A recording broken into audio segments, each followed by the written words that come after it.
Es el más universal de los autores portugueses.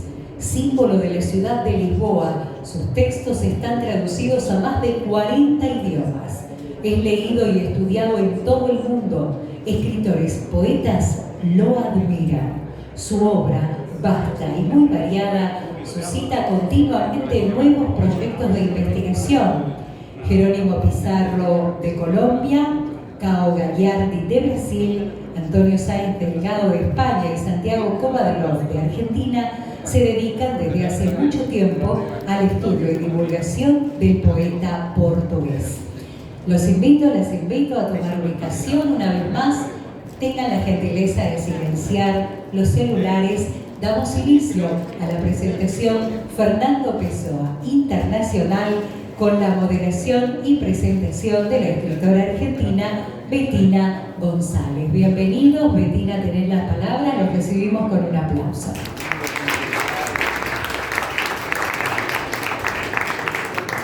Bueno, buenas tardes, qué lindo que ver tanta gente interesada en Fernando Pessoa y con el lujo que tenemos hoy de estos expertos en la obra, en la traducción y la edición de los textos del gran poeta portugués.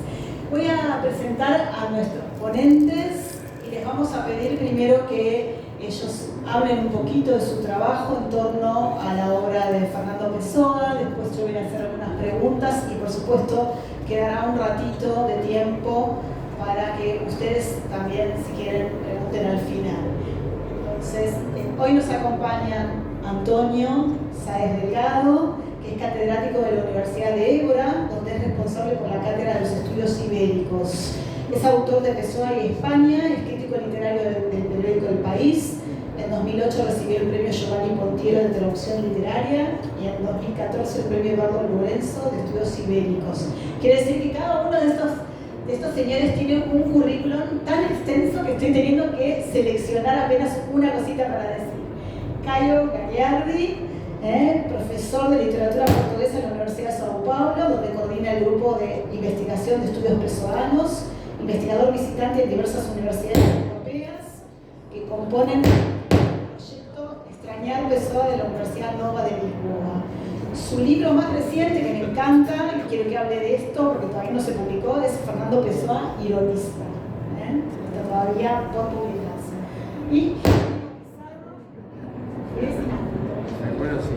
está estallando el micrófono. Bueno, a ver si podemos seguir. Hola.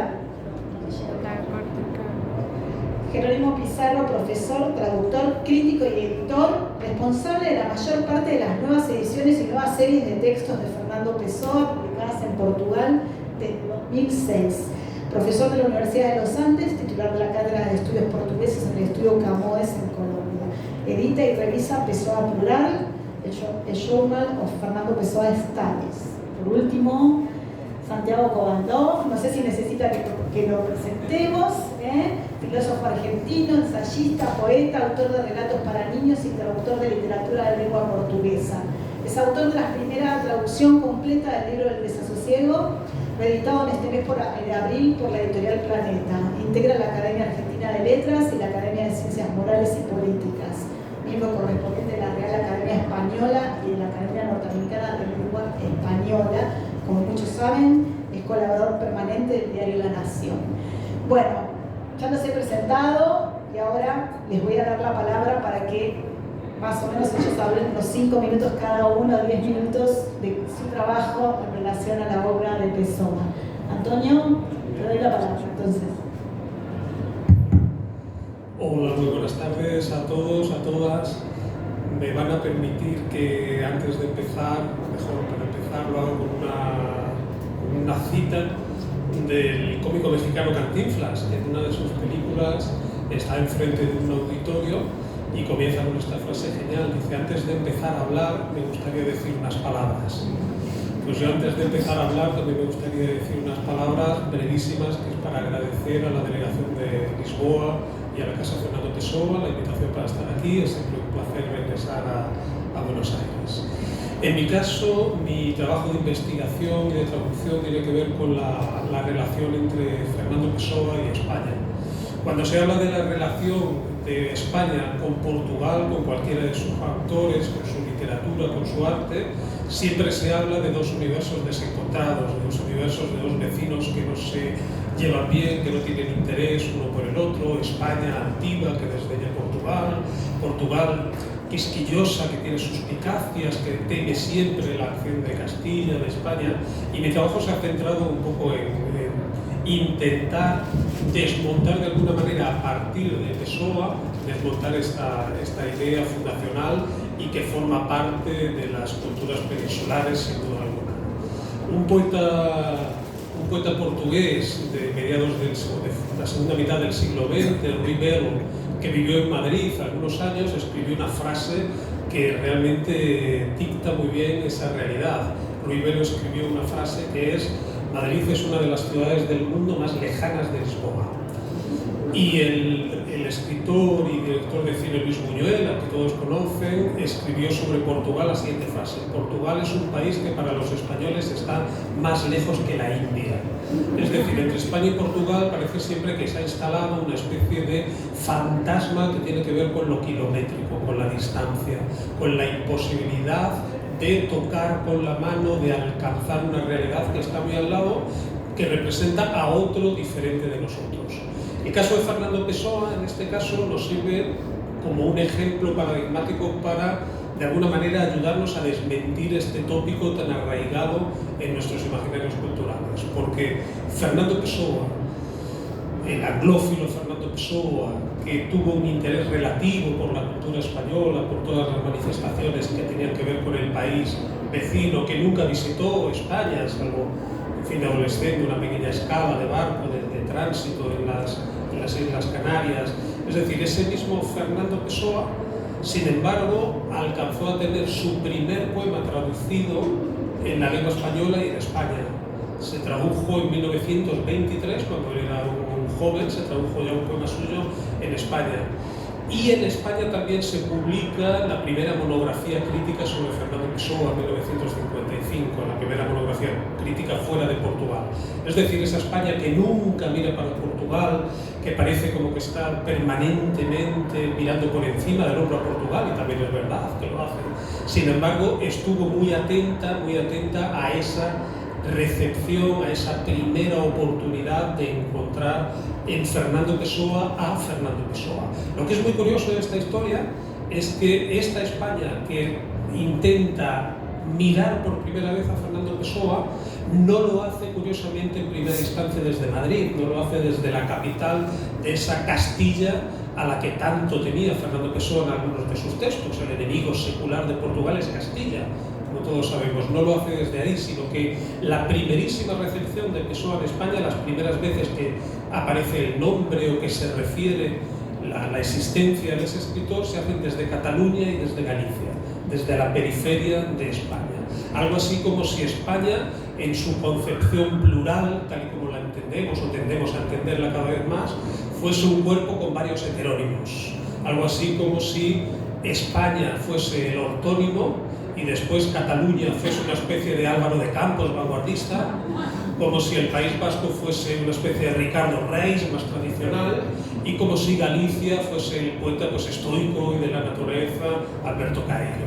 Pues en toda esa conjunción plural de una España moderna y contemporánea también existió esa primera mirada a Fernando Pessoa en el contexto internacional. Y me quedo por aquí. Gracias, Antonio. Caio ou... Boa noite. Como vem, eu vou falar em português e espero que vocês me entendam, eu falo lentamente. Esse meu português é um português do Brasil, não de Portugal. E o português do Brasil, quando eu me lembro, quando comecei a ler Fernando Pessoa, ele se aproxima mais do português de Portugal dos anos 20, dos anos 30, do que do português de Portugal de hoje. Hoje, quando os brasileiros leem, por exemplo, Peixoto, que vai estar aqui na feira, ou quando leem o Saramago, nós estranhamos mais algumas expressões. Quando nós lemos Fernando Pessoa, estranhamos menos. Eu me esqueço que não é o meu português, que pelo que eu sinto, vocês fazem assim enquanto eu falo, então me entendem, não é? Eu ia falar em portunhol, mas todos aqui são falantes nativos de espanhol, menos eu. Eu não vou me arriscar. Na rua eu falo portunhol, aqui eu vou falar em português. Eu queria, enfim, eu não preparei nada, mas o Antônio fala também que me inspirou a pensar numa coisa, que é o seguinte: no Brasil, bom, vocês sabem, né, existe essa rixa entre brasileiros e argentinos no plano do futebol, né? Os brasileiros não têm mais motivo para ter rixa nenhuma, porque não temos mais seleção, não temos mais graça no futebol. Mas no plano cultural não tem isso. No plano cultural, nós admiramos muito a cultura argentina e corre a boca pequena entre esses admiradores uma piada provocativa, um xiste provocativo, mas que é sinal dessa admiração.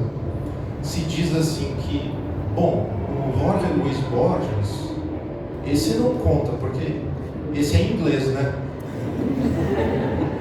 O Cortázar é mais francês, vocês sabem, mas o cinema argentino, lamentavelmente, é argentino mesmo. Isso se dizia durante a ola do cinema argentino no Brasil, que foi impressionante. E eu comecei a gostar muito de literatura lendo autores argentinos, entre outros autores, né? Entre eles o Borges e o Cortázar. Me lembro muito assim do espanto que foi ler o Aleph, o Livro de Arena, né? Ficciones, é um livro assim muito, tem duas traduções diferentes em português, né? Depois o Rayuela do Cortázar, As Armas Secretas. Isso a gente lê muito, estuda muito na Universidade Brasileira. Depois o cinema argentino, né? Aquele filme El Segredo dos Sus Ojos. Eu já vi umas 8 vezes esse filme, continuo tocado pelo filme, né? Plata Queimada, a história oficial, que é de Piá, né? Aliás, que a história oficial lembra que a nossa presença aqui hoje, dado o contexto político que vocês enfrentam, que é tão difícil, é uma resistência. Essa feira é uma resistência nesse contexto, como se no Brasil há alguns anos também fosse, porque passamos por um contexto parecido, não é? É claro que eu estou fazendo essa analogia para dizer o seguinte, que se nós não podemos falar a sério que o Borges é inglês, nós podemos talvez falar a sério que em grande medida o Fernando Pessoa foi um autor de língua inglesa. O Pessoa foi para a África do Sul, porque o seu padrasto foi nomeado cônsul em Durban, e aos 7 anos começou a ter uma educação numa escola católica e lia Milton, lia Shakespeare, lia Wilde, lia Poe, ele lia a Keats, Shelley, ele lia a grande tradição inglesa. Ele não lia ainda aqueles autores portugueses que vieram influenciá-lo. Ele volta definitivamente para Portugal já por volta dos 17 anos e não acredita ainda que é um autor português. Então ele começa a escrever cartas para casas editoriais e editores ingleses para querer se lançar como um autor inglês. E de fato isso fica um bom tempo, ele fica com essa ideia, né, durante muito tempo em Portugal. É verdade que o Pessoa, a grande obra do Pessoa foi feita em língua portuguesa. É a língua na qual a Pessoa se destacou, efetivamente, né? Mas ele demorou para entender isso e passou um bom tempo achando que poderia se lançar como um poeta inglês. Isso para nós aqui é uma espécie de lição, né? Nós estamos celebrando Lisboa em Buenos Aires, né? E eu sou um dos membros da comitiva de Lisboa, assim como o Jerônimo, assim como o Santiago e o Antônio, não sou português. Nenhum de nós aqui é português, né? Isso mostra o caráter internacional da recepção crítica do Pessoa, não é? A pior coisa que nós podemos fazer é sermos chauvinistas. Acho que essa expressão existe também em espanhol, não é? Ou seja, ler o Pessoa dentro de uma fronteira territorial muito demarcada, com um orgulho exacerbado de ser português, né? Quer dizer, isso na verdade limita muito a obra dele. Então trazê-lo para cá, na verdade, é uma grande abertura e eu acho que é muito saudável para nós começarmos essa conversa. Obrigado.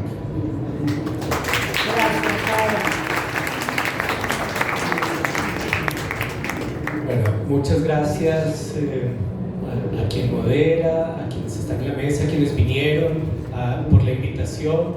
Muy rápido, quiero ser breve y pasar como al diálogo, además porque Cayo, yo estaba sorprendido y no respondió a tu pregunta. No habló de su trabajo, siento yo la necesidad como de contar todo lo que ha hecho y cómo después de grandes figuras críticas en Brasil, como Clonis Berardinelli, que murió hace poco, como Leila Perrone Moisés, por lo menos desde la Universidad de Sao Paulo, tiene un grupo de trabajo muy consistente, de largo aliento, sobre Pessoa en Brasil. Entonces no está aquí solo porque es muy conveniente no ser chauvinistas, por favor, sino por su gran trabajo desde Sao Paulo y por lo que ya ha hecho por los estudios pessoanos. Y además no habló de un magnífico libro del que yo conozco partes, que estoy esperando y que casi no lo confiesa, de Pessoa Ironista, y colocando en primer lugar la ironía para leer a Fernando Pessoa. O sea, viene un gran libro publicado en Sao Paulo, y eso fue una ironía y tampoco dijo nada. Ahora yo me quedo con la imagen que diste al principio, dijiste es que el problema de pronto es que Borges es inglés, ¿no? Pessoa se dice lo mismo y con razón, hasta los 20 años prácticamente solo escribió en inglés, lo hizo con un trasfondo francófono absoluto. Incluso los editores de Fernando Pessoa al principio tenían problemas en publicar la obra en inglés porque toda su educación era francesa, y después del cine portugués se podría decir lo mismo del argentino. Ay, pero es portugués. Los portugueses a veces son terriblemente críticos de su propio cine. Creo que eso se extiende. Ahora, un poco la pregunta de Bettina iba sobre nuestro trabajo y hacía vuelo de pájaro. Yo empecé entrando en los escritos sobre genio y locura de Fernando Pessoa. Eso me llevó a hospitales psiquiátricos, a aprender de histeria, de neurastenia, de enfermedades, de discusiones de si los portugueses eran o no bipolares, de una cantidad de cosas que hicieron el doctorado fascinante.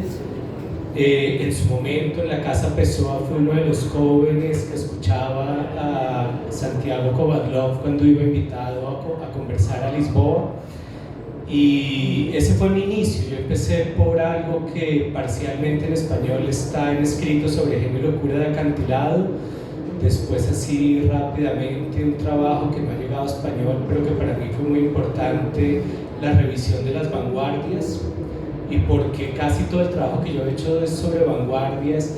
Cuando estuve viviendo en Buenos Aires 4 meses fue mirando los cuadernos de Macedonio Fernández, y porque durante mucho tiempo mi tesis frustrada fue escribir algo sobre Borges y Pessoa y nunca logré escribirla, y perseguí a muchas personas, descubrí lo que Borges tenía en la enciclopedia Jackson, empecé a hacer la cronología, conocí a Rodolfo Alonso y hacerle también un homenaje a lo pronto que en Argentina se publicó a Fernando Pessoa y antes de que Octavio Paz lo hiciera en México. Entonces yo giré alrededor de las vanguardias y en algún momento me topo con un escritor, Fernando Pessoa, que no había inventado una, sino por lo menos 5 o 6. Es decir, a veces se habla del sensacionismo, pero está el interseccionismo, está el paulismo, está el atlantismo, está tal vez el futurismo y otra cantidad de ismos. Pessoa llega por Alberto Caeiro, ese que podría haber nacido en Galicia, a hablar de caeirismo, y entonces yo he girado mucho alrededor de los ismos. Tengo un proyecto todavía en curso de publicar los cuadernos de Fernando Pessoa, han salido unos 20 y faltan otros 20, y tengo un curso, ya se publicaron muchas páginas, pero sigue adelante publicar alguna correspondencia, y esta revista que mencionabas, que ya tiene 24 números, que es Pessoa Plural, En junio se publica el 25 y yo estoy muy feliz de poder adelantar que es justamente un estudiante que está bajo la dirección de Cayo que va a presentar en junio un número de más de 500 páginas sobre Pessoa y el cine y todos los momentos en que el cine ha recibido a Pessoa. Y con eso me quedo. Gracias.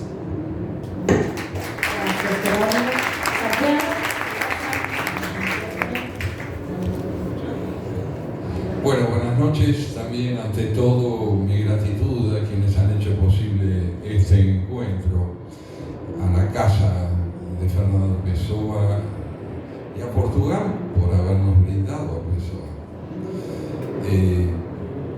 Es difícil resumir lo que no es materia posible en una síntesis.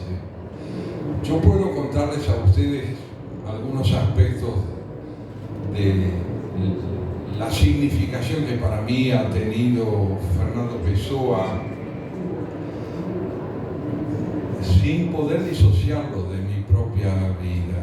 Yo vivía en San Pablo desde 1957 y en 1959 descubrí la obra de Pessoa, que empezó a ser divulgada en el Brasil. La editorial Aguilar publicó en 1960 una importante antología de la obra de él, de modo que mi acceso a la poesía de Pessoa estuvo muy unido a mi propia experiencia como un argentino que vivía en el Brasil, y el portugués que yo fui aprendiendo para vivir fue también el portugués en que lo leí, ¿no? Mucho antes de descubrir la musicalidad propia del idioma portugués de Portugal. Lo cierto es que fue un descubrimiento decisivo el de su poesía y muy significativo para la generación de poetas que yo mismo integraba siendo todavía muy joven. Pero lo cierto es que el rumbo que él le impuso a la poesía contemporánea tuvo en el Brasil un eco notable desde el punto de vista del interés que despertó, del descubrimiento relativamente tardío que se produjo de su obra. Si bien, como recordaba Antonio, las primeras versiones tal vez de la poesía de Pessoa han tenido lugar en castellano, en español de España. Tuve yo también la fortuna de conocer a Ofelia Queiroz, a la novia de Fernando Pessoa, o la casi novia, vamos a ser rigurosos, no llegó a ser una relación plena, pero cierta vez, a raíz de un congreso realizado en Portugal en 1985, al cumplirse 50 años de la muerte de Pessoa, una noche con David Mourão Ferreira, un gran poeta portugués, y José Saramago, fuimos a cenar con Ofelia Queiroz, que tenía por entonces 85, 84 años. Y fue muy emocionante conocerla, oírla hablar de él. Ella enfatizó muchísimo el humor de Fernando Pessoa en el trato personal con él. Era muy grato escucharla contar cómo se conocieron en un empleo, de qué manera él se acercó a ella, a través de una anécdota memorable que todos los pessoanos conocemos, y es que estando en la misma oficina, él le escribe con su máquina una cartita y se la lleva hasta la mesa de ella, y más o menos la traducción sería tal como él la escribe en portugués, más o menos: "Este nene quede saí con nena". Nena, ¿quedes ahí con nene? Así jugaba él, y bueno, y ella le puso: "Esta nena, quedes ahí con nena". Así comenzaron ellos una relación. En fin, no voy a abundar ahora en esos detalles. Pero lo cierto es que mi estudio de la obra de él, mis traducciones, mis primeros ensayos, escritos sobre la relación entre Pessoa y Vallejo, entre Pessoa y Borges, me ha interesado muchísimo traducir la Oda Marítima, y pocas emociones recuerdo más intensas que la de llegar por primera vez a Lisboa, entrar hacia el puerto en la mañana, do lado leste da barra, como decía él, y ver amanecer en Lisboa leyendo la Oda Marítima. Son experiencias que hacen con que un poeta nos brinde a nosotros la posibilidad de expresar emociones que tal vez en nuestras propias palabras no podríamos encontrar. Conocí también a una de sus tías, a una de sus familiares, porque mi profesor Jacinto do Prado Coelho, que es uno de los grandes ensayistas portugueses que trabajó en una primera etapa la obra de Pessoa, me puso en contacto con este familiar de ella y yo fui a visitarla. Y fue realmente muy revelador para mí ver la cautela con que esta mujer hablaba de Pessoa, ¿no? El muchacho no tenía aspiraciones, sí, un empleado de algunas horas diarias, incapaz de formar una familia, en fin, tenía una visión muy particular de su pariente y revelaba cierta incomodidad en cuanto a poder pronunciarse sobre él.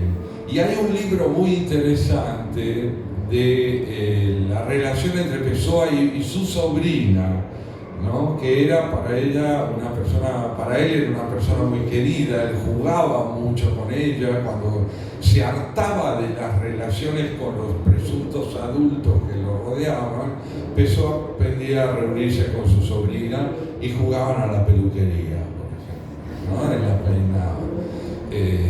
Los aspectos estrictamente intelectuales de la obra de él creo que son muy conocidos por todos. Es verdaderamente notable la lucidez que él tuvo sobre el tiempo que llevaría el reconocimiento de su obra, pero nunca dudó de su propio talento. Hay una foto memorable de él a los 19 años que se la envía a su tía y donde él se presenta como el segundo Camões. Camões es el gran poeta portugués, ¿no es cierto?, del Renacimiento. La obra de él finalmente constituye para mí un milagro de perdurabilidad amorosa. No todos los amores en la vida de uno son perdurables, aunque sean tal vez inolvidables, pero entre los 17 o 16 años en que yo tuve contacto por primera vez con la obra de él en portugués, hasta el momento en el cual se me impuso la necesidad de empezar a traducirlo, al igual que muchos poetas del Brasil, en un momento en el cual en la Argentina no era muy difundida, no estaba muy difundida la obra de los escritores brasileños y menos aún de los portugueses.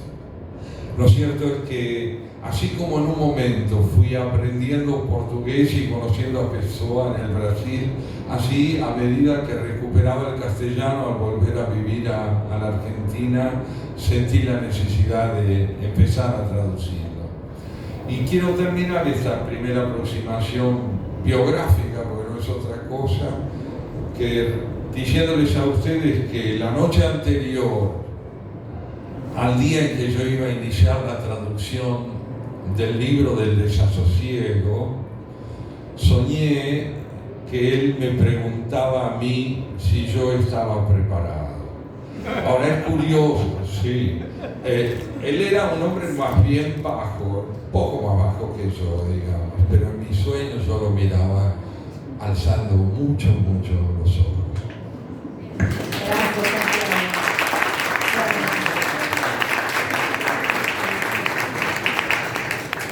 El tema de esta mesa se supone que es la universalidad de la obra de Pessoa, es un tema muy amplio. También me pregunto si tiene sentido hablar de lo universal y lo local en un poeta como él, que tiene nada menos que 136 heterónimos, como bien lo documentó Jerónimo en una antología de la que todavía no hablamos.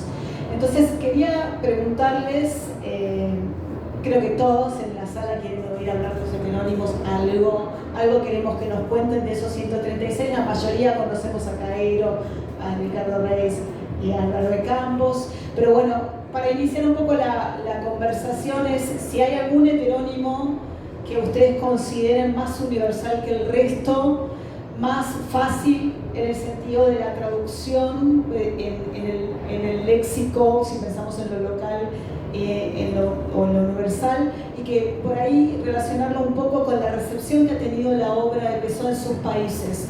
Porque, Antonio, hablaste de la resistencia a España por el lado de Pessoa y cómo entró por la periferia. Un poco, Caio, hablaste de cómo Pessoa como un autor inglés, ¿no? Pero me gustaría saber en qué momento Pessoa se vuelve un autor leído en cada uno de los países que ustedes están representando hoy, Colombia, Brasil, España y Argentina, y quiénes fueron los escritores o los artistas de sus países que por ahí llevaron la obra de Pessoa como estandarte o como influencia en la suya, ¿no? Bueno, pues por el mismo orden de que mencionas. En el caso de España es muy curioso porque la recepción de Pessoa, como he dicho, fue muy temprano. O al menos una primera recepción de Pessoa fue muy temprana. Es verdad que Pessoa es algo así como un emblema, yo lo entiendo como un emblema, y de ahí creo que está su universalidad. Para mí Pessoa es un emblema de una modernidad que tiene trazos ibéricos. No sé si no tenemos tiempo para explicar bien esto. Es decir, si autores que también todos conocen como Unamuno o Juan Ramón Jiménez ya hablaban de otro yo y hablaban de diálogo con mi otro yo para entenderme a mí, o si Antonio Machado llegó a crear autores apócrifos que situaba en el siglo XIX, Pessoa da un paso más adelante y crea contemporáneos, crea como una propia galaxia de contemporáneos. Es decir, desde la óptica de una modernidad ibérica, yo creo que Pessoa, o la heteronimia de Fernando Pessoa, es probablemente la luz más alta del faro que la modernidad ibérica literaria ha dado. A este respecto, preguntabas también cuál eran los primeros nombres que ayudaron a la recepción. En España hay como tres fases en la recepción de Fernando Pessoa. Una primera recepción que se produce ya durante la vida de Fernando Pessoa, antes de 1935. Fernando Pessoa intentó que su primer gran receptor en España, su primer divulgador, fuese Miguel de Unamuno. Intentó que fuese un hombre, en fin, bien conocido, bien respetado. Pero Miguel de Unamuno no le hizo caso, no le hizo ningún caso. No por ser Fernando Pessoa, no por ser portugués, como algunos han querido interpretar, sino simplemente porque Unamuno consideraba que Pessoa era un vanguardista. Y Unamuno decía, a mí no me interesa la modernidad, me interesa la eternidad. Por lo tanto, Unamuno estaba fuera de esa galaxia. Pessoa tuvo la pequeña suerte o la gran desgracia de que sus interlocutores durante su vida fueron poetas ultraístas. Y poetas ultraístas no de la órbita de los grandes ultraístas, sino de los que estaban en una segunda división.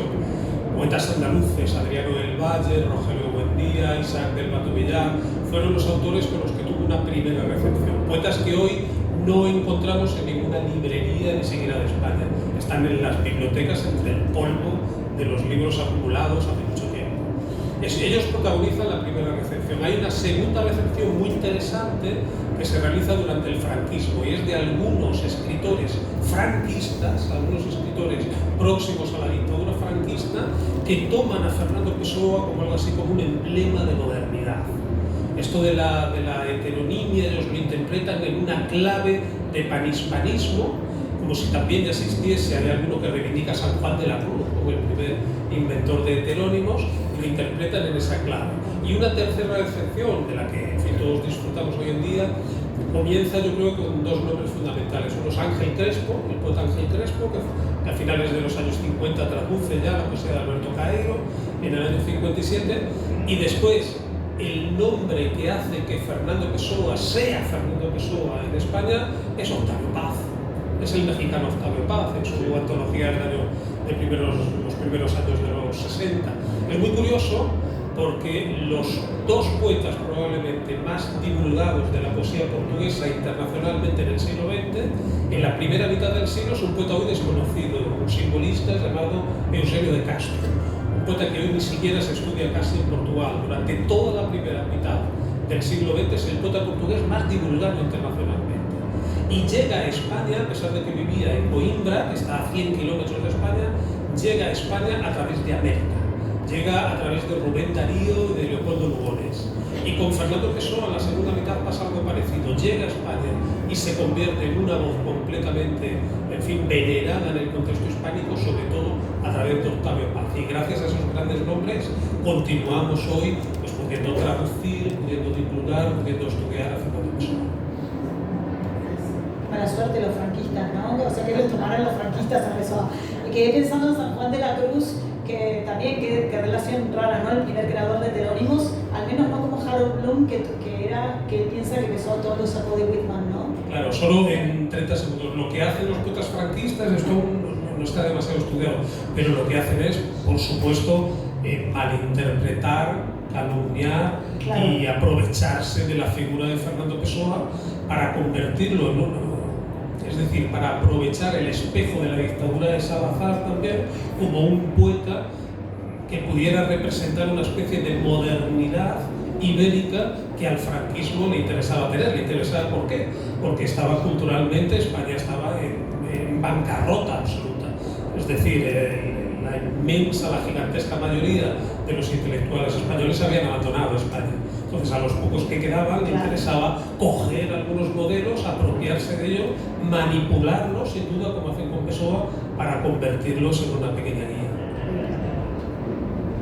Quieran ustedes dos, que si quieren, el orden que quieran. A ditadura brasileira, a ditadura militar brasileira era grosseira demais para se aproveitar de qualquer coisa que o Fernando Pessoa escreveu. Então tivemos sorte, pelo menos com relação a isso, não mancharam nada da obra dele. Agora, tem uma coisa curiosa, né? O Pessoa, a revista Forte, né, que lança, digamos, o Pessoa é a revista Orfeu. Né? O primeiro só teve 2 números efetivamente editados. O terceiro número não chegou a ser impresso. Né? O pai do Mário Sá Carneiro parou de mandar dinheiro para ele.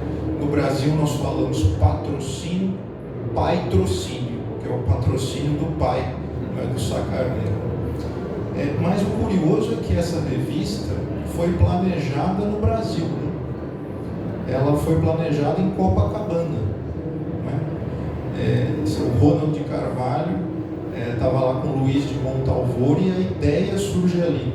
Mas é só isso também, porque a revista nem era lida no Brasil. Né? Isso aparece no número 1 da revista, como uma revista, então, Brasil, né? e Portugal, mas já no número 2 já não aparece.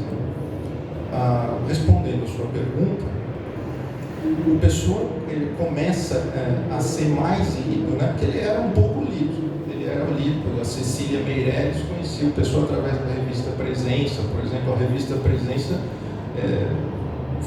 ela foi fundada em 27 e ela perdurou até 1940. Foi uma revista longeva, né, para os padrões portugueses. Né? Mas efetivamente o Pessoa passou a ser mais lido no Brasil, o Santiago já disse, né, com a publicação da obra completa pela Aguilar, nos anos 60. Não é? Aí, de fato, o Pessoa se tornou muito mais popular e os primeiros estudos sobre o Fernando Pessoa, de fato, mais de fundo, citam muito essa obra, não é? Que hoje é muito ultrapassada, evidentemente, mas naquele momento era o acesso primeiro que se tinha, não é? Em papel bíblia e tal.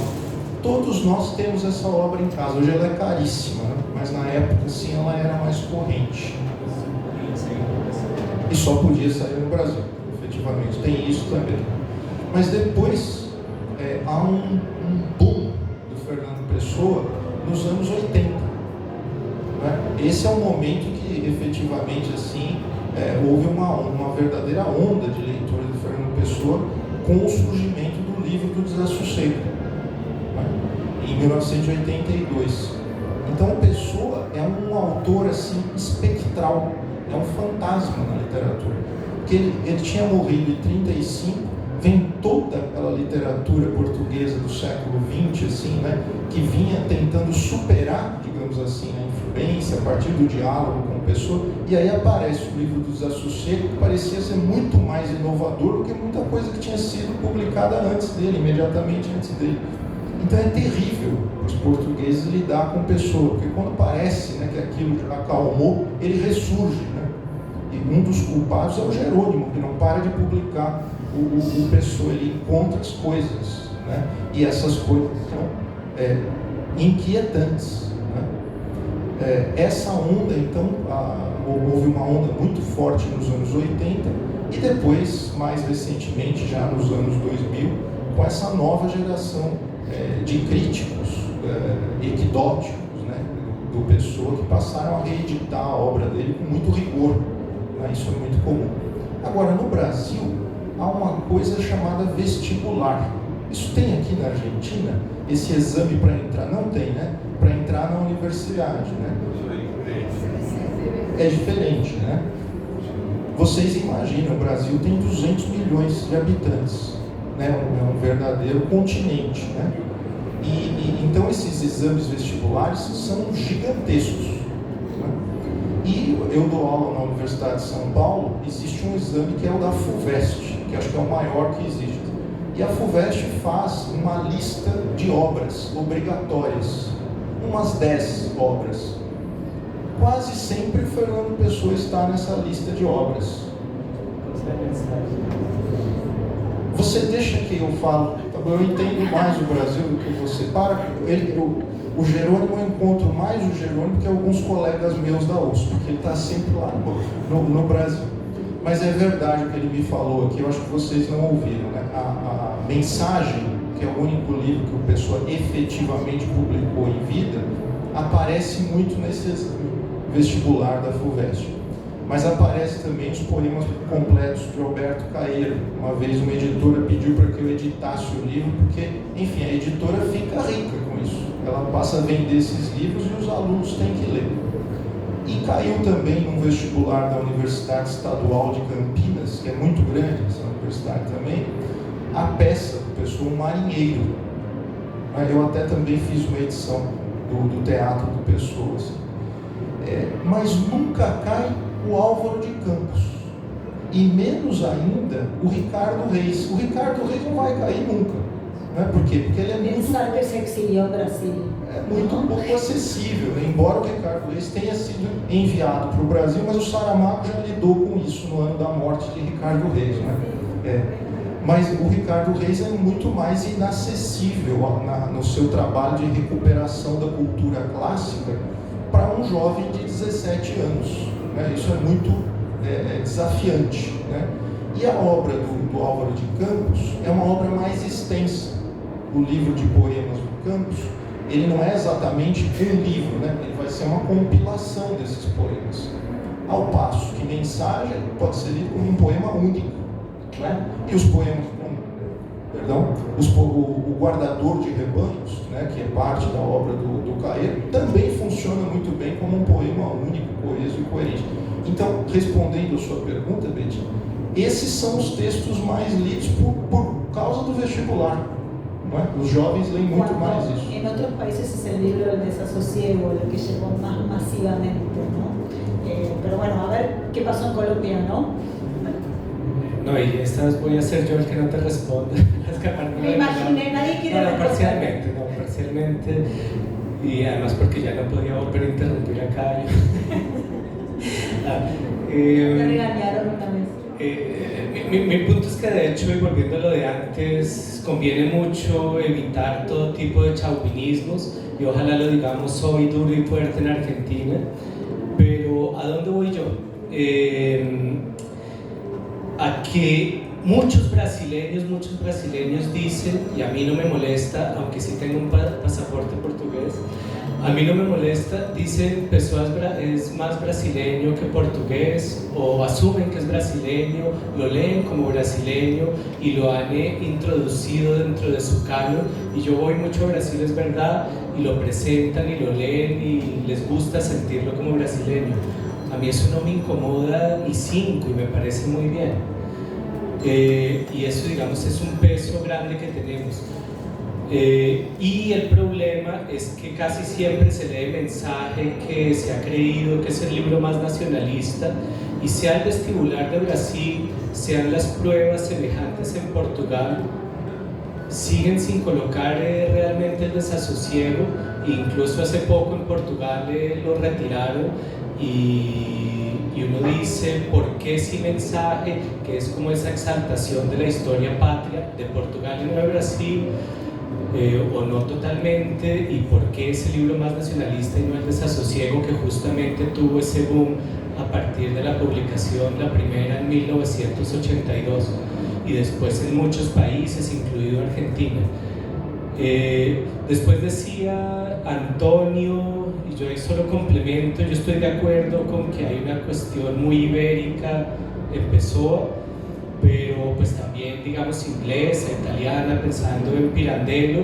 Pero ¿por qué lo digo? Por dos motivos. Cuando Octavio Paz está tratando como de escribir la historia de la poesía moderna, una de las cosas que yo creo que descuadra a Octavio Paz, que después tiene que poner una nota de pie de página, es que hay una historia de la poesía moderna que podría empezar justamente con el ultraísmo o con la generación del 27, pero Pessoa escribe lo que está en la revista Orfeo en 1915, y eso no se compagina bien con otros tiempos europeos, y parece que Portugal, a pesar de ser ese país muy pequeño, hubiera empezado antes una cierta vanguardia, y entonces Octavio Paz en retrospectiva tiene que corregir un poco la cronología y la periodización que había hecho de la poesía moderna pensando en las vanguardias.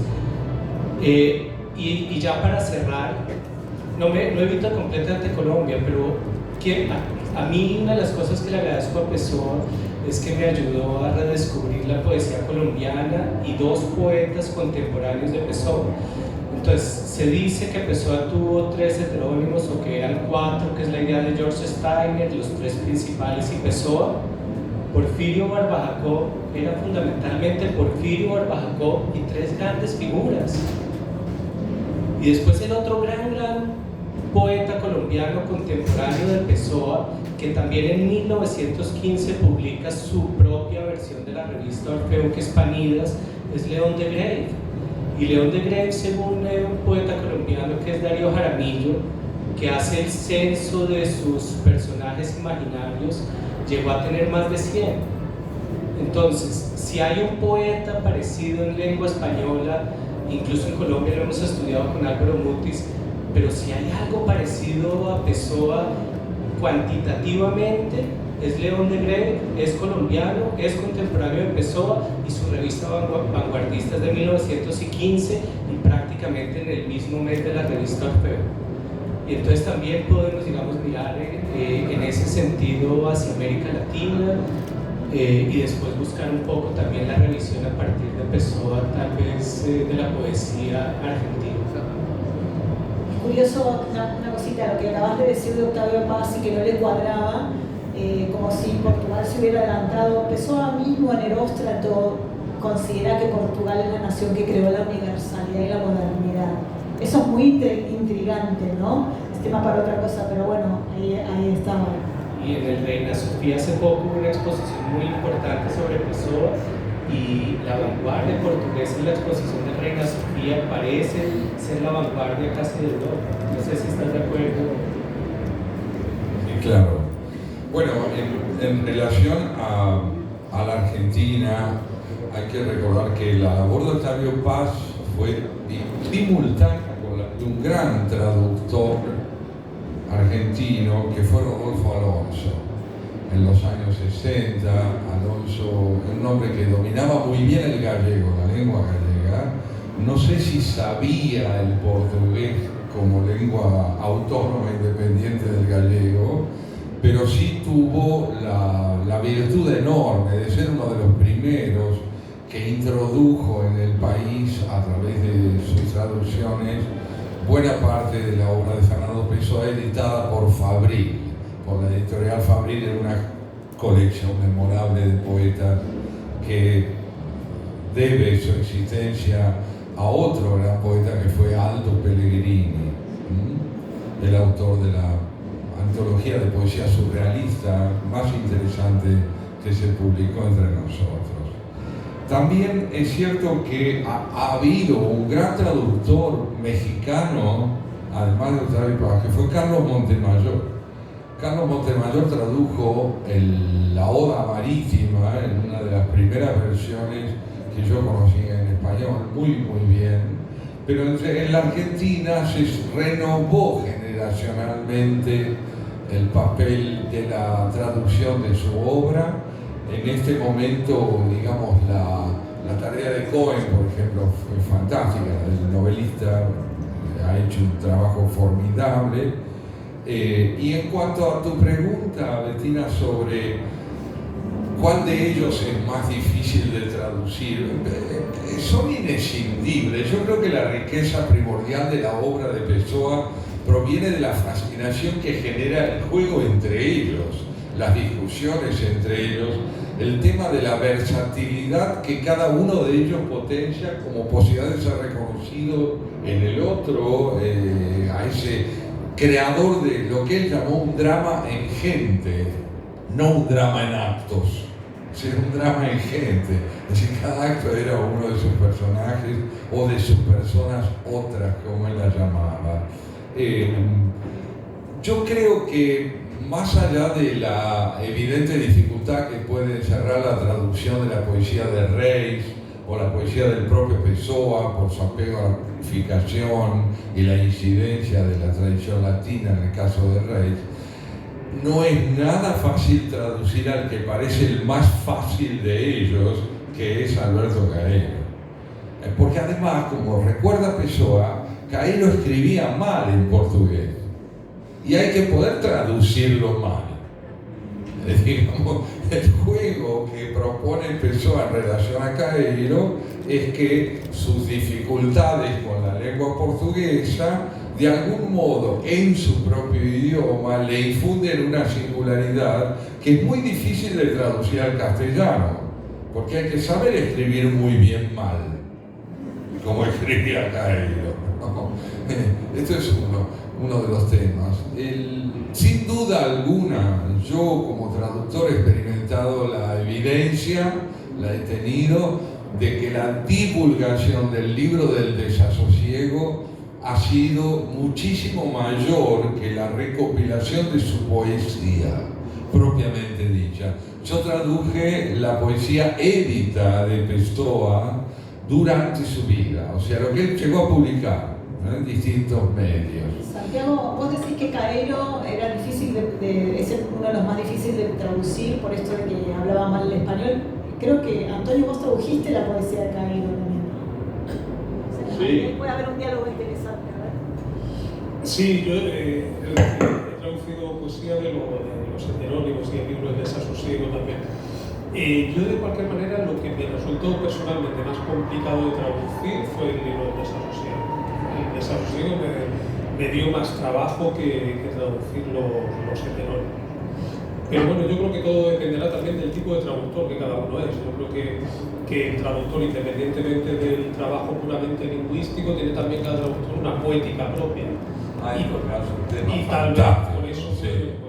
Me gustaría decir a colación de lo que decía antes Jerónimo, que se refería a la exposición que hizo el Museo Reina Sofía de Madrid, el Museo de Arte Contemporáneo de Madrid, hace unos pocos años, que se titulaba Fernando Pessoa, y una frase suya: todo arte es una forma de literatura. Y creo que es una demostración palmaria de la universalización y de la internacionalización de Fernando Pessoa. Y digo esto porque en esa exposición grandísima no había nada de Fernando Pessoa, o no había casi nada de Fernando Pessoa. Es decir, era una exposición sobre el modernismo portugués, plástico, pictórico. Y había poco Fernando Pessoa. Fernando Pessoa, digamos que era un poco el hilo conductor, léase pretexto, léase una forma de aprovechar la figura mediática de Fernando Pessoa. Es decir, si se hubiese puesto a Manuel de Sousa Cardoso o a Almada Negreiros, no hubiera tenido, sin duda alguna, pues el enorme éxito que tuvo esa exposición, a donde todo el mundo iba porque había una imagen de Fernando Pessoa.